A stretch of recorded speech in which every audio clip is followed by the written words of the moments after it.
Nouvelle édition d'information sur la télévision Labari, tout de suite le sommaire. Faciliter l'amélioration de l'offre et de l'accès aux services de planning familial pour une période de 5 ans, c'est l'objectif du projet intitulé Agir pour la planification familiale dont le lancement des activités a eu lieu ce matin.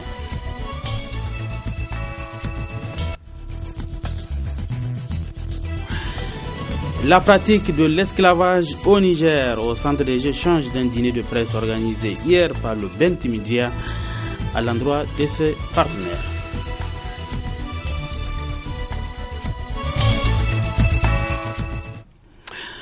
Mesdames, Messieurs, bonsoir et bienvenue sur cette édition d'information. Lancement officiel ce matin du projet Agir pour la planification familiale au Niger. Il s'agit d'un projet financé par l'USAID dont l'objectif est de réduire la mortalité maternelle et néonatale d'ici 2020 dans 5 pays.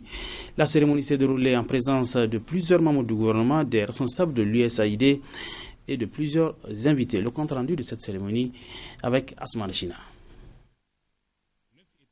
De l'Ouest francophone se sont engagés en 2011 à Ouagadougou à relever le niveau de leur prévalence contraceptive afin de réduire les taux élevés de mortalité maternelle et infanto-juvénile qui les caractérisent. Il est actuellement établi que la planification familiale est l'une des stratégies porteuses pour accélérer la réduction de la mortalité maternelle et néonatale. Ce projet vise tout simplement à appuyer la mise en œuvre du plan du Niger. Il a 3 composantes. La première va appuyer l'offre de services, l'offre de produits et d'informations de planification familiale de qualité à travers, entre autres, le renforcement de capacité des partenaires et l'appui aux leaders locaux, à la société civile et aux prestataires en vue de les aider à faire de l'APF une réalité. La deuxième composante porte sur les meilleures pratiques en planification familiale qui sont sélectionnées, adaptées et mises en œuvre. La troisième et dernière composante porte sur la coordination des efforts pour éliminer les barrières, quelles qu'elles soient, et améliorer la sécurité contraceptive et l'appui des autres projets de l'USAID Bureau régional de l'Afrique de l'Ouest, que sont le projet Deliver, un projet spécialisé dans la sécurité contraceptive, et le projet Health Policy Project, projet axé sur la création d'un environnement favorable pour la planification familiale. En lançant les activités de ce projet, la ministre de la Population, de la Promotion de la Femme et de la Protection de l'Enfant, assurant l'intérim du ministre de la Santé publique, a expliqué la nécessité d'espacer les naissances d'au moins 2 ans. Dans le cadre de la mise en œuvre du plan d'action national pour la planification familiale, des objectifs opérationnels et des stratégies ayant montré leurs preuves ont été déterminés. C'est ainsi que chaque point de prestation de services de planning familial dispose d'un objectif clair à atteindre chaque année. Toutefois, l'atteinte de cet objectif demande l'implication de toutes et de tous. Ce plan d'action a reçu les engagements financiers et techniques de différents partenaires de l'USAID qui, à travers l'ambassadrice des USA, avait signé le 7 février 2013 la lettre de soutien au ministère de la Santé publique pour accompagner le Niger dans la mise en œuvre du plan d'action 2013-2020 pour le repositionnement de la planification familiale au Niger. La cérémonie qui nous réunit ce jour est la concrétisation de cet engagement. Les zones urbaines et périurbaines de Niamey et de Maradi bénéficieront dans un premier temps d'un appui pour l'amélioration de l'offre et de l'accès aux services de planification familiale pour une période de 5 ans. Ce projet interviendra dans les zones de Niamey et de Maradi pour une durée de 5 ans. L'objectif visé est d'atteindre une prévalence contraceptive de 25% en 2015 et 50% en 2020. Le bureau exécutif national de l'association Timidiria a organisé hier soir à son siège un dîner d'échange centrée autour de la pratique de l'esclavage au Niger. Une réception qui a réuni des membres de plusieurs structures de la société civile, des représentants des institutions partenaires de cette association et de plusieurs invités. La synthèse donc des échanges dans ce compte rendu signé Michel Légy. C'est une rencontre d'échange entre acteurs de la société civile en droit et en éducation qui vise à permettre une amélioration de la réflexion engagée par Timidria et son partenaire Anti-Slavery International dans la mise en place d'une stratégie de plaidoyer. Je suis très émue parce que je vois les progrès que Timidria a fait à ce niveau d'éducation pour les communautés les plus vulnérables.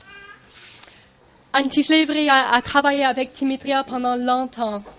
Et c'était en 2007 qu'on a commencé avec les écoles communautaires à Jintabaraden.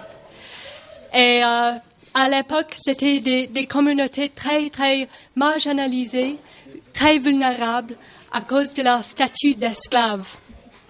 Et on a compris que l'éducation serait une façon de mettre fin à l'esclavage et aux pressions des communautés autour.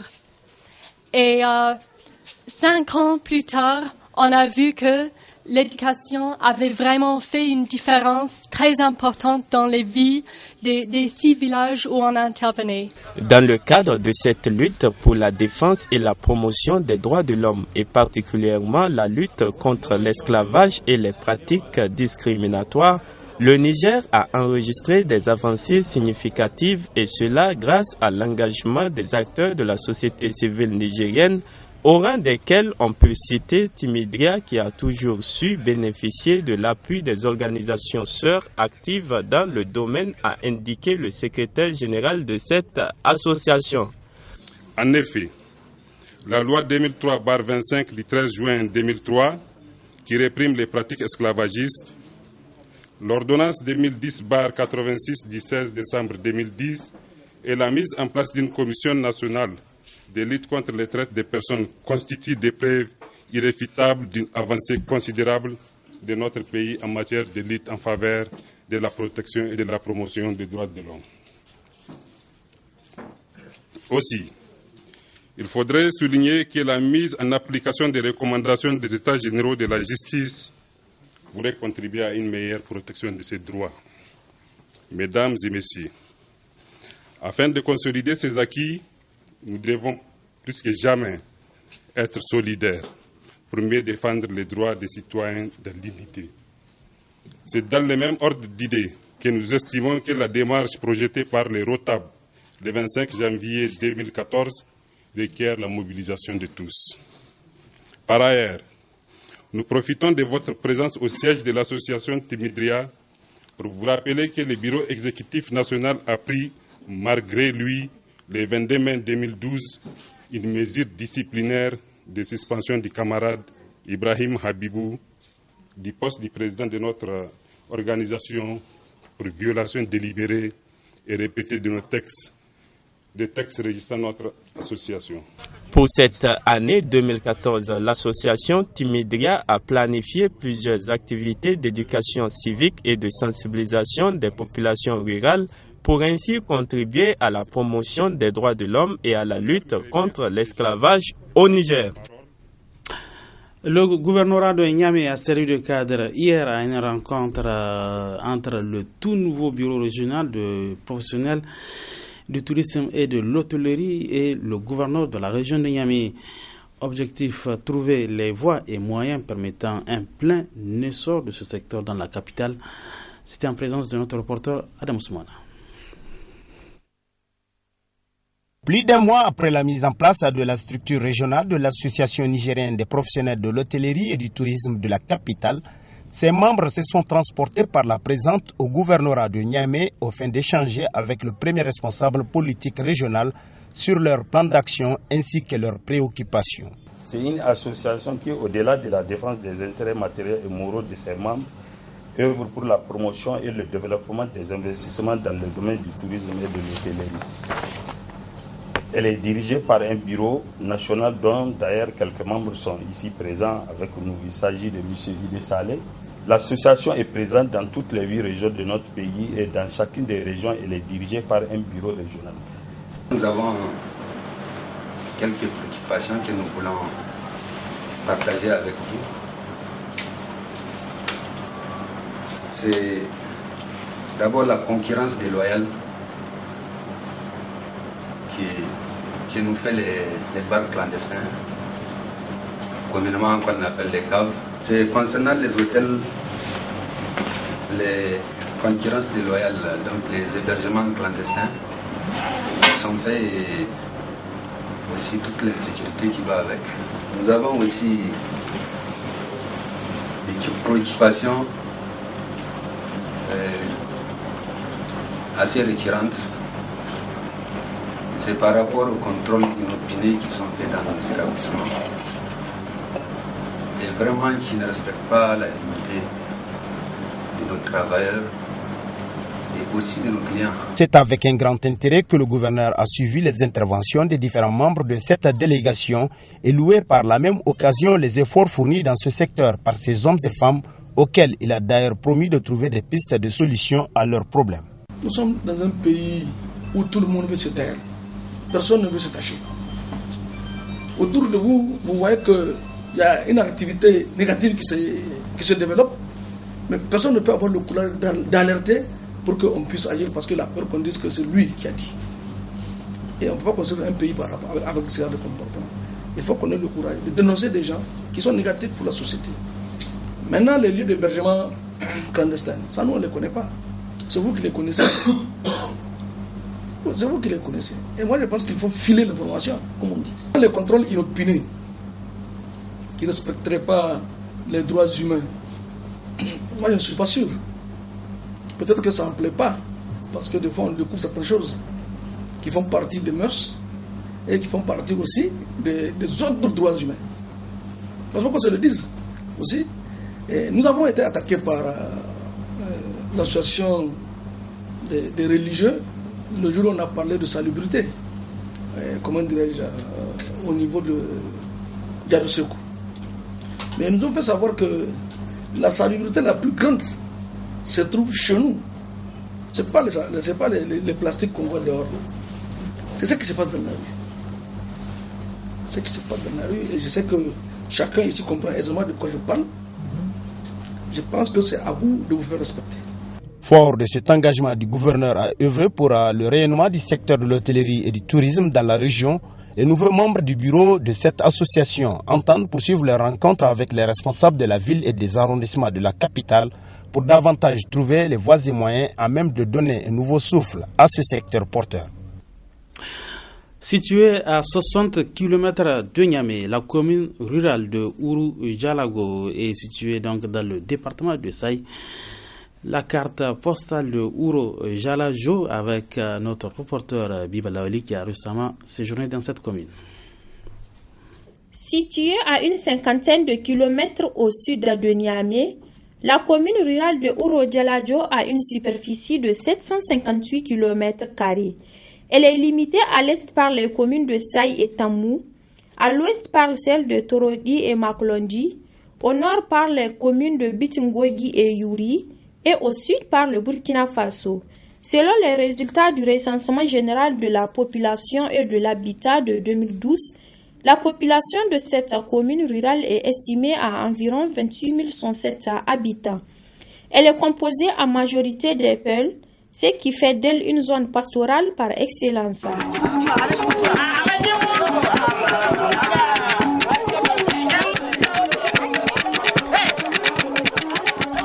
Ces nomades cohabitent en parfaite symbiose avec les Gourmantiers, les Germains et les Hausa qui ont comme principale activité l'agriculture et l'élevage.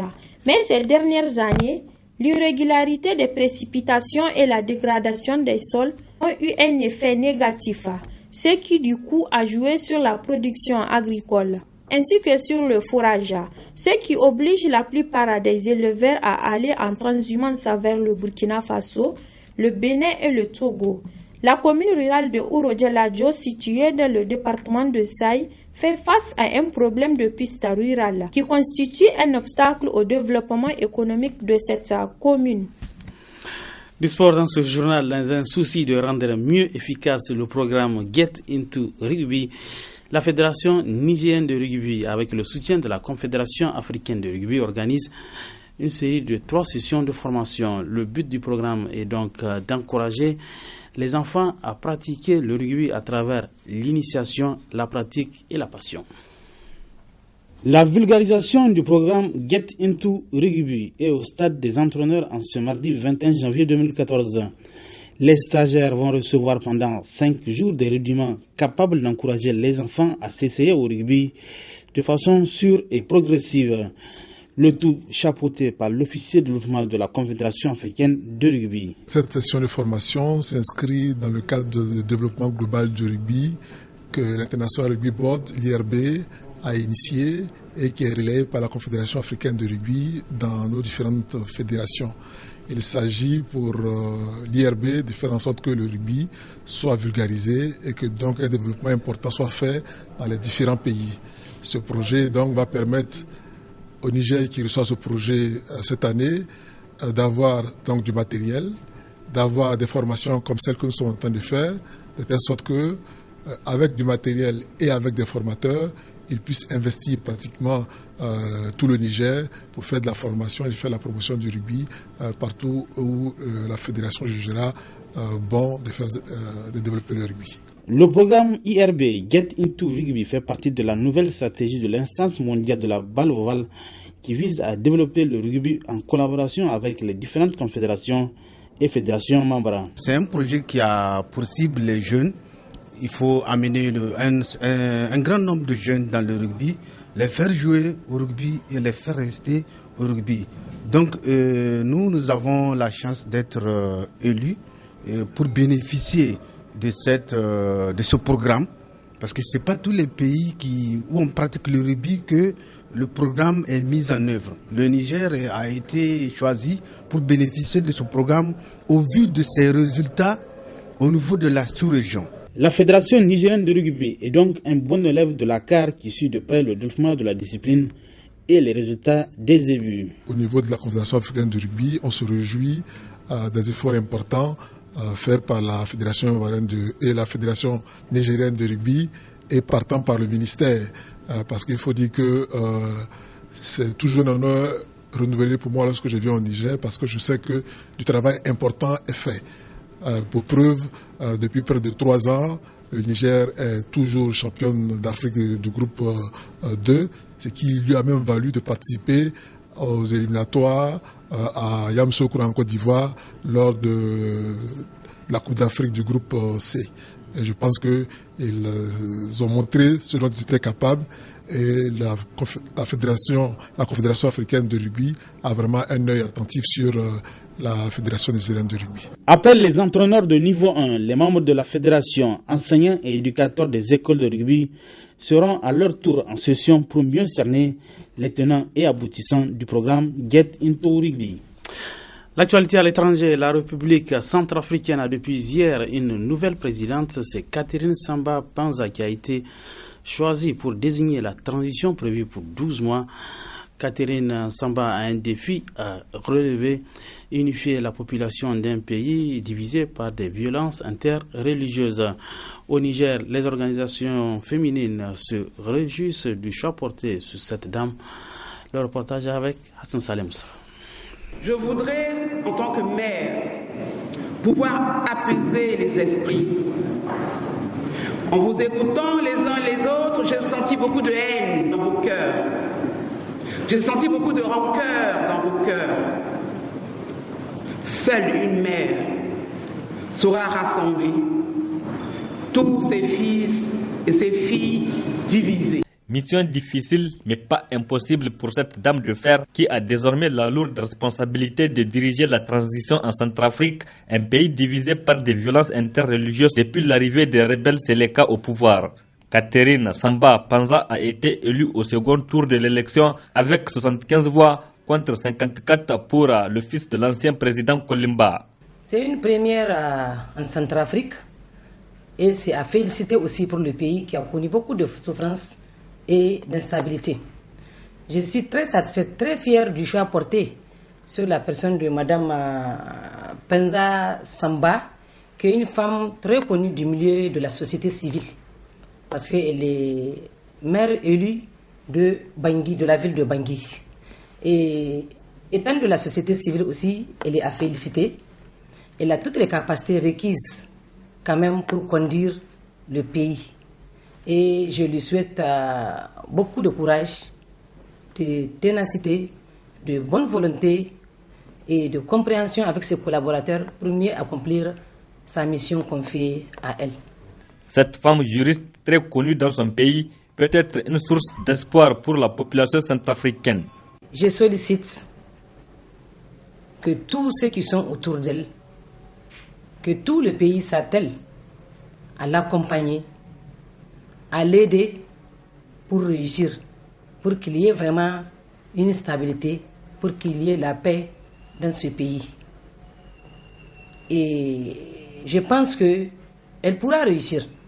Avec l'aide de Dieu, par la grâce d'Allah, on va prier nous tous, nous toutes, pour elle, parce que vraiment, c'est une femme, comme je l'ai dit au début, c'est une femme à féliciter. C'est une femme qui est très très courageuse, c'est une femme battante. Je pense qu'avec un petit plus, elle peut réussir sa mission. C'est lors d'une élection qu'elle a eu ce poste d'intérim de président. Ce qui veut dire qu'elle est aimée par la population. Donc je ne pense pas si elle peut quand même avoir des difficultés à accomplir sa mission. C'est un choix du peuple centrafricain. Donc elle n'aura pas quand même pas beaucoup de problèmes. Elle pourra réussir. Catherine Samba Panza succède ainsi à Michel Djotodia, accusé d'être à la base de la dégradation de la situation dans son pays, ce qui a amené les dirigeants de l'Afrique centrale réunis en N'Djamena à demander sa démission. L'élection de Catherine Samba est une avancée significative dans la résolution de la crise politico-militaire qui paralyse Centrafrique depuis plusieurs mois. Maire de Bangui, Catherine Samba a automatiquement appelé les groupes armés, les anti-Balaka et les ex-Seleka à déposer les armes. La présidente de transition centrafricaine est âgée de 58 ans et mère de 3 enfants. Ainsi prend fin cette édition d'information. Merci à vous de l'avoir suivi et restez toujours en compagnie des programmes de la télévision Labari. Bonsoir.